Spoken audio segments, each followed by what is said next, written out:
Hi, I'm Biff Romulus, and I love wilderness adventure.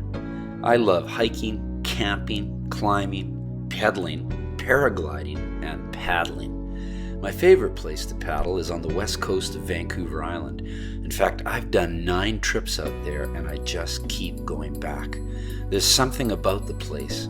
The relentless surging waves, the endless stretches of white sandy beach, the wildly sculpted rock towers and sea caves. And did I mention the wildlife? Whales, porpoises, sea lions, wolves, bears, otters, they're all waiting for you around every point. The West Coast is a place of both incredible beauty and challenge. When you paddle out there, you've really got to be on your game, well prepared, dialed into your skills, and very sensitive to the weather. My paddling partners and I have explored the coast from Winter Harbor near the north end down to Tofino at the midpoint. Most of our trips have been out and returns, visiting one section at a time. In the summer of 2012, we did something very different.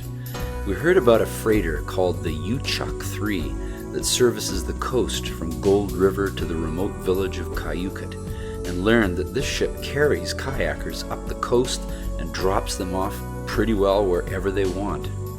With this in mind, my partner Richard and I hatched a plan to connect the dots between several of our favorite places on the west coast by taking the Uchuk 3 all the way to Kyuquot and then simply paddling back towards Gold River. The difference would be that unlike the Uchuk, which sails mainly along the inside passages, we would stay completely on the west coast all the way to Friendly Cove, famous as one of the first contact points between explorers like Captain Cook and the First Nations people of the west coast. Because this trip was going to be a one-way trip full of history as well as adventure, we called it a paddling pilgrimage, and we christened ourselves Pilgrims of the Pacific.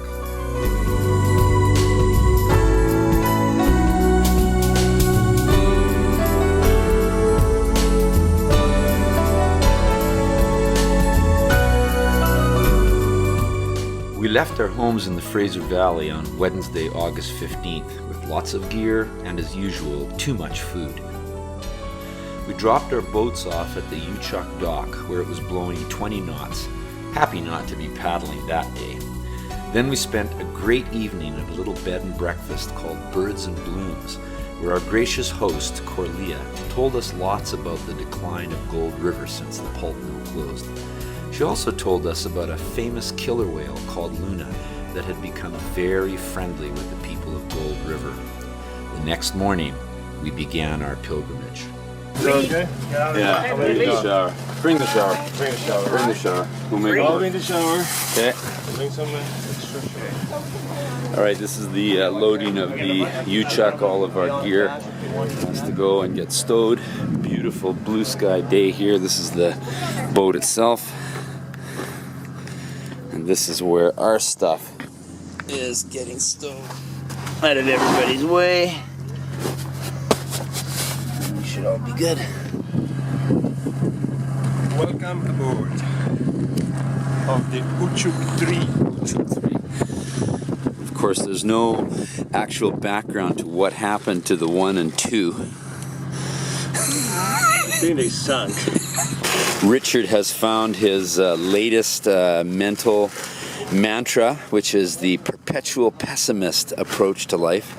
So if we need a worst case scenario, Be blown off the deck. he's quite sure that none of our stuff will survive to Kyuquot. So despite the fact that the host of our B&B leaves her windows open at night, Richard is quite convinced that the Forerunner will be somewhere in Alberta, painted red. By the time we get back. I love red. Hey, you can buy it on eBay again.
That first day was epic.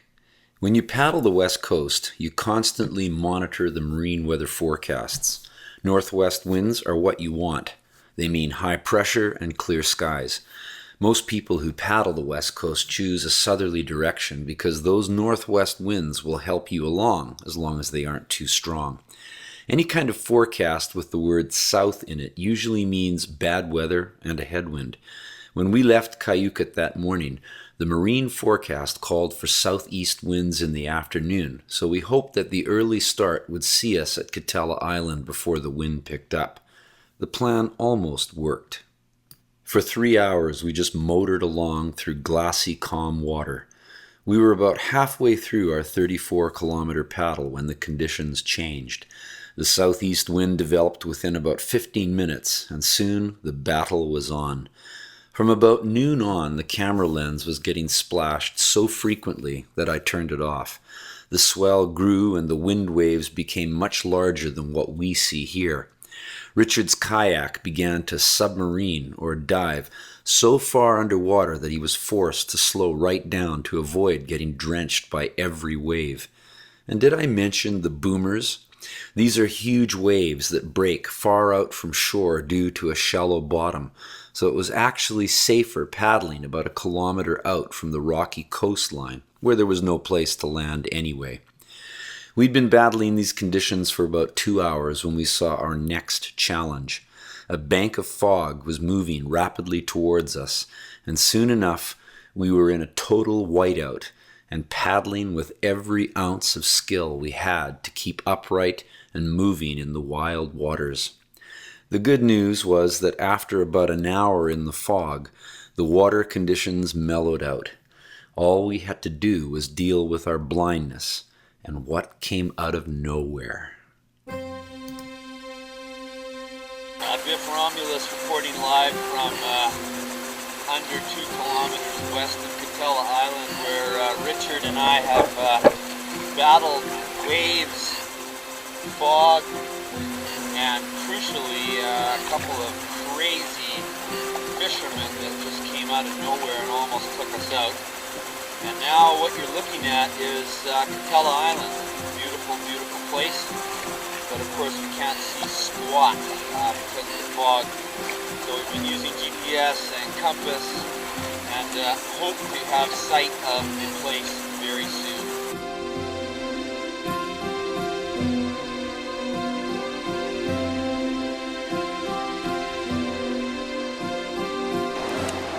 Richard, tell us a little bit about the paddle today, in particular the incident that almost occurred to you. The incident that almost killed both of us was the boat, fishing boat that was following us in a total fog with a visibility probably of less than 100, 200 meters. And I was on its course. And very scary moment. I think he noticed me maybe about 50 meters away and veered towards Kevin. And he was almost swamped by his wake. So after 9 hours of paddling, we are here in Divided Bay. Yeah, we started that W and then ended up here. This is Catala. Wow.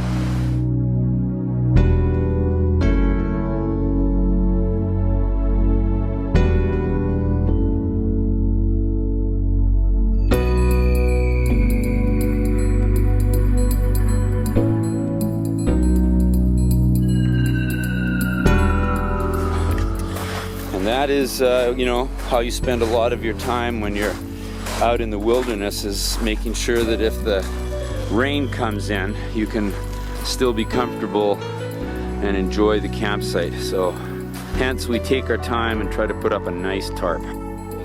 We have golden chanterelles to eat for supper tonight. We're going to use those to supplement our garlic and steak and onions and pierogies and soup and cookies and wine and beer and donut. Well, no. Out in the wilderness, it's basically just a matter of whatever you've got, put it in the pot.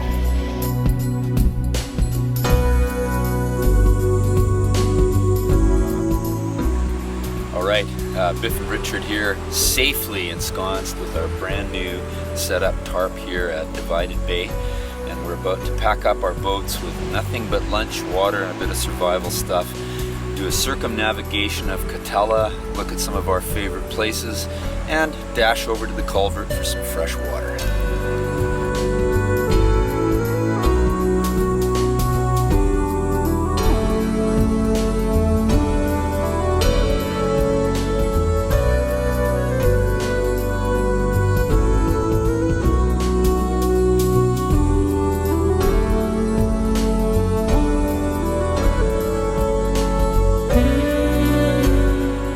One of our priorities on this trip was to see if we could find some of the flotsam and jetsam from the tsunami disaster, earthquake disaster in Japan. Looks like we found some.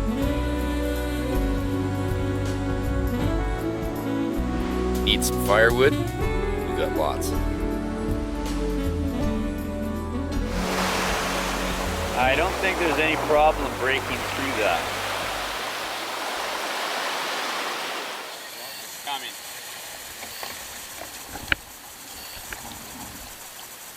Plan is to go out through a tidal break that's occurring right now on a very high section of land that almost is exposed, and there's waves coming from both sides.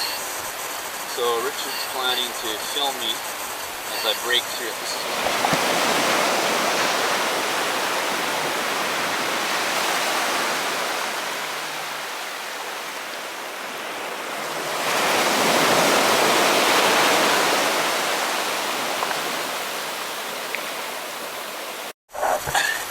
That was not boring.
Well, it is Sunday, August 19th, and Richard and Kevin are just leaving Divided Bay.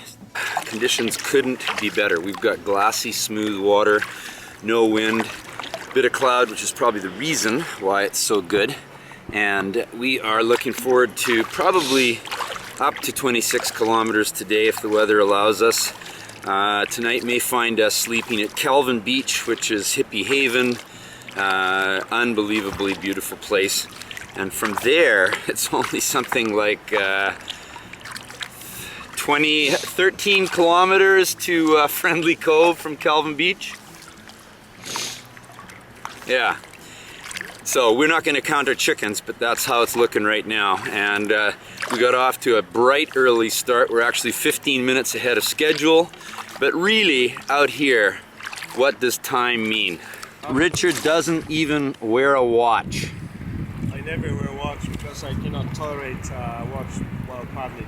And he can guess the time, believe it or not, people, he can guess it to within 90 minutes of the actual time. No, 9 minutes.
Hi, Biff Romulus reporting live from Kelvin Beach. We've just come in sight of the Crayfish Falls. Gonna see if I can get a little shot of them.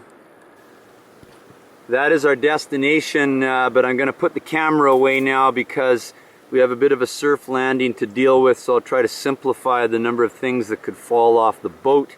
I will report back shortly once we have successfully landed on Kelvin Beach.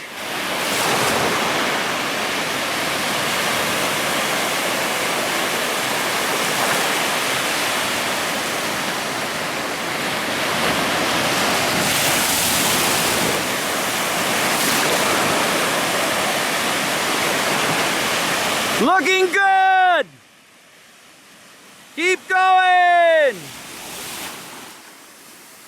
Nice! Perfect! Cheated death again!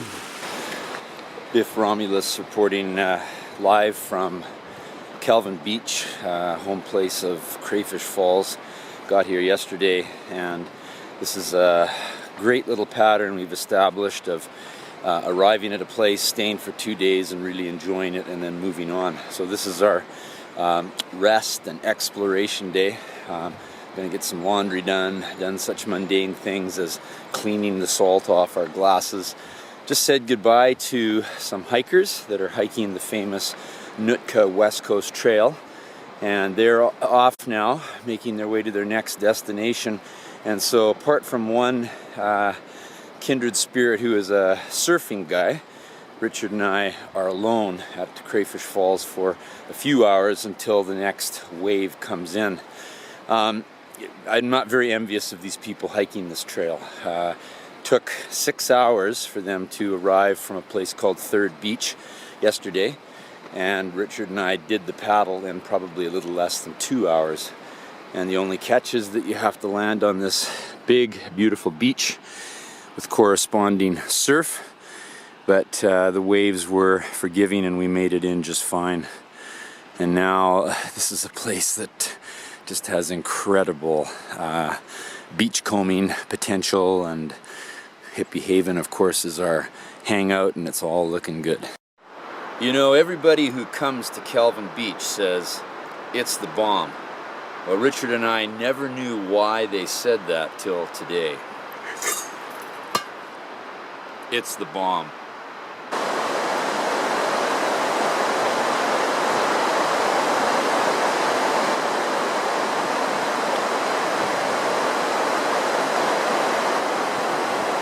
I am presently on the west side of Nootka Island, climbing the famous Crayfish Falls.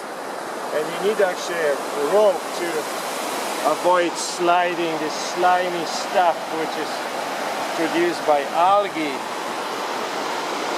Beautiful waterfalls.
inputting the data from the chart so we can actually navigate these very rough waters of West Nootka outside the reef along the coast, about 1 kilometer to 2 kilometers offshore in this case. This would be Makina Point, which is the most dangerous part of the tomorrow's journey. We will be paddling about 25 kilometers to the next campsite. Well done. Monday, winds north 5 to 15 knots. Tuesday, winds northwest 15 knots. Wednesday, winds northwest 2.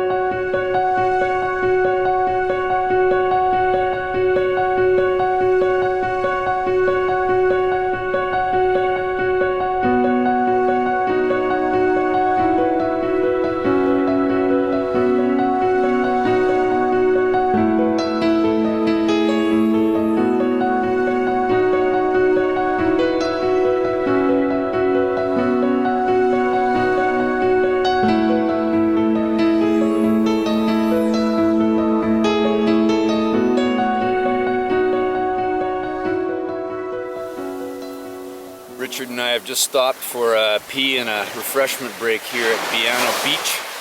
And if you look in the far horizon there, that is Makina Point, the crux of today's adventure. And once we get around there, essentially we've completed the Kyuquot to Friendly Cove challenge, because it's only 2K north to Friendly Cove. We are approaching the village of Friendly Cove, previously known as Uchuk, where Chief Makina enslaved our brothers.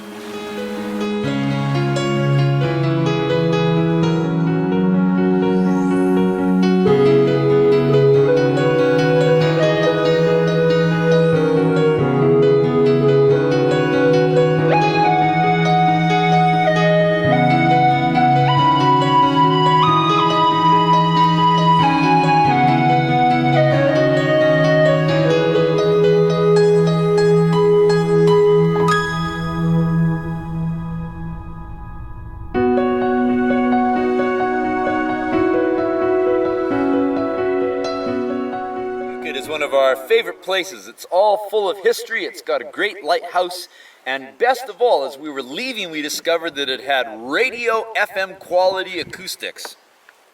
Just take those old records off the shelf.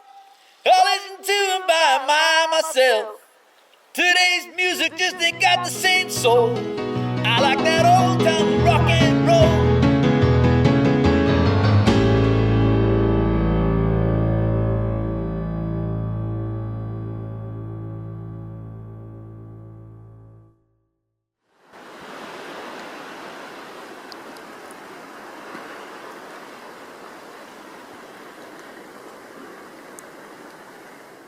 Just when you think things can't get more beautiful, we finished our last big paddle today, finished off Nootka Island, went to Friendly Cove, had a quick visit, and then we paddled across Nootka Sound to what's called Escalante Beach. Now this is something else. I mean, we've got whales out in the water. We've got a beautiful, beautiful, almost turquoise tropical beach. We have the kind of sand that you can lie in without getting covered in substance. It's just absolutely incredible. And we even found an incredible little cabin that we can take refuge in if the weather gets bad. So our last 2 nights, possibly 3 nights, are going to be spent in paradise.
one doesn't have to go hungry while in a rainforest.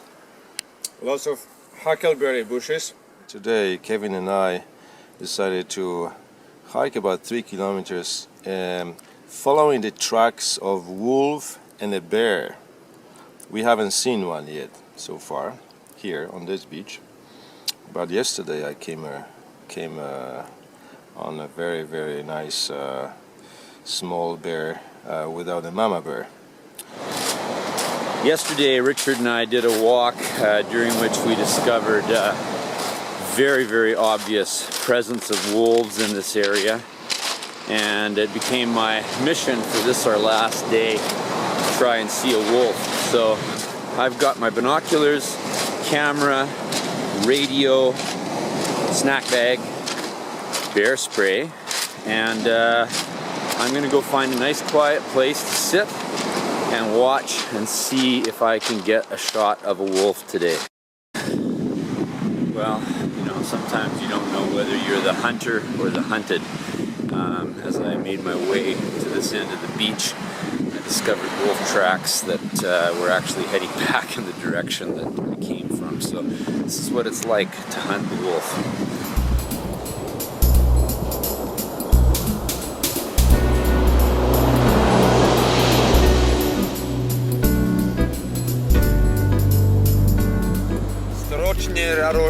It sucks getting old, but what sucks even more is when the wind is so strong that you think it might blow your tent away or damage it. So I am moving house, and Richard's tent's really strong. It's north face, so he doesn't have to move house.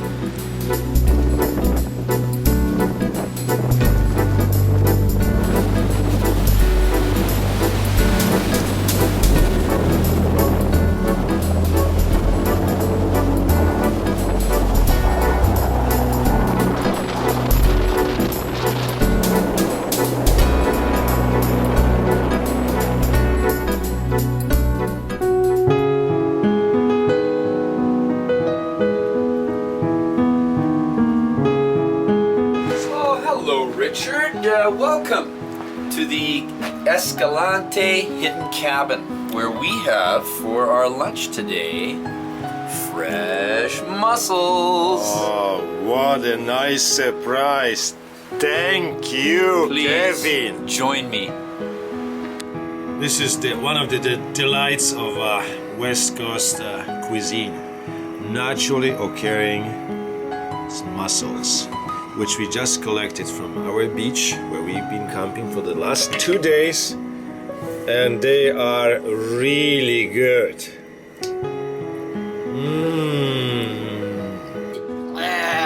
I think you have symptoms of shellfish poisoning. No!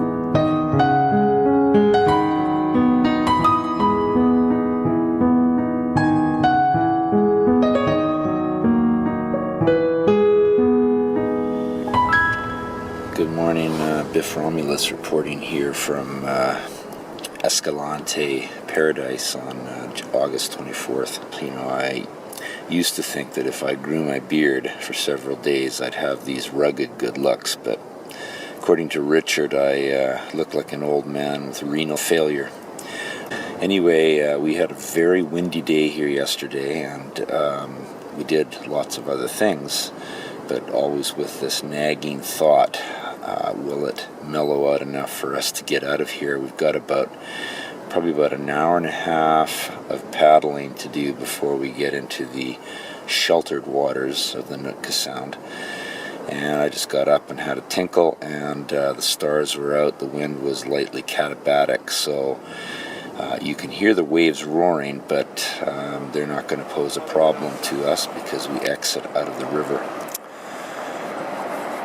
Well, camp is packed up, breakfast is stuffed down the hatch, and the two adventurers are ready to launch into the Escalante River and make our final 20-ish, slightly less, trip up for the big wet retrieval.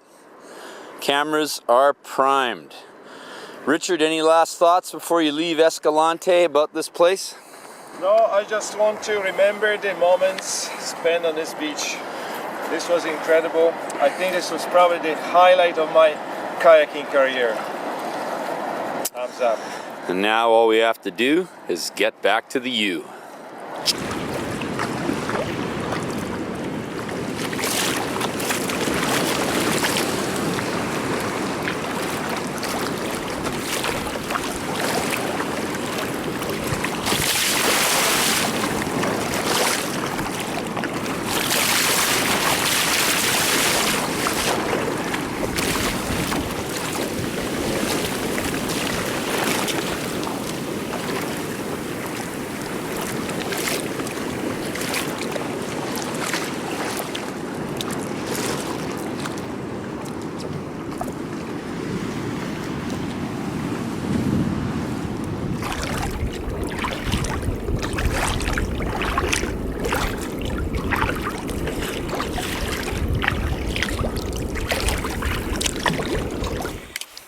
Biff Romulus again, reporting live from the mellow yellow channels of the Bligh Island group of islands, and everything's really mellow now. We have about 9 kilometers to our pickup, so mostly we're going to be saving the camera for that epic wet lift, which is something that we've both been looking for a long time. Thank you. We actually have San Carlos Point in sight now.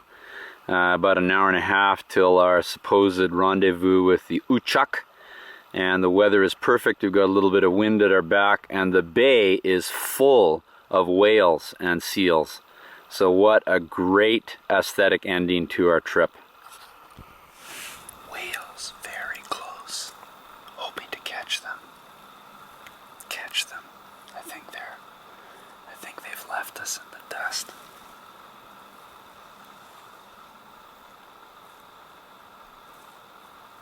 Hope this battery lasts.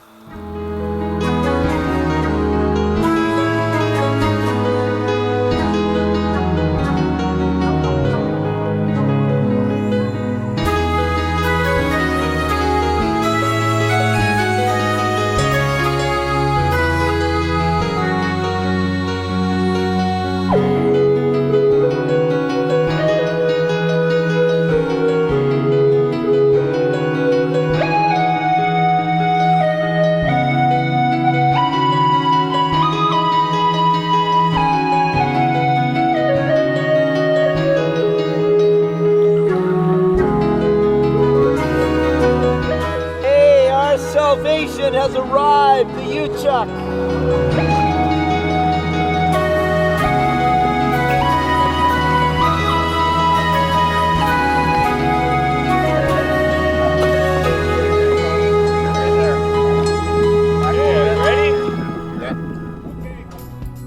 And with that thrilling lift from the waters of Nootka Sound, the human-powered part of our paddling pilgrimage was over.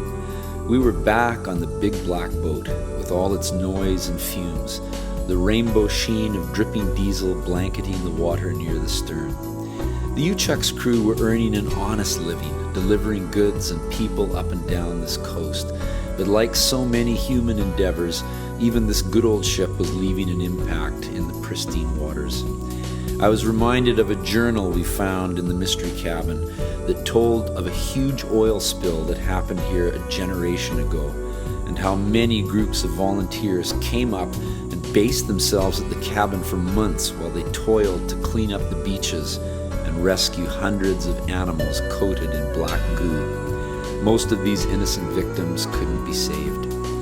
Being out here reminds me of how unbelievably special our coast is, and how closely we court disaster by even contemplating allowing giant oil tankers to transport oil up and down this beautiful but fragile shoreline. I wish the people who make decisions about pipeline projects could spend some time out here with the whales and the otters and the sea lions. I think they would see pretty quickly how much we have to lose.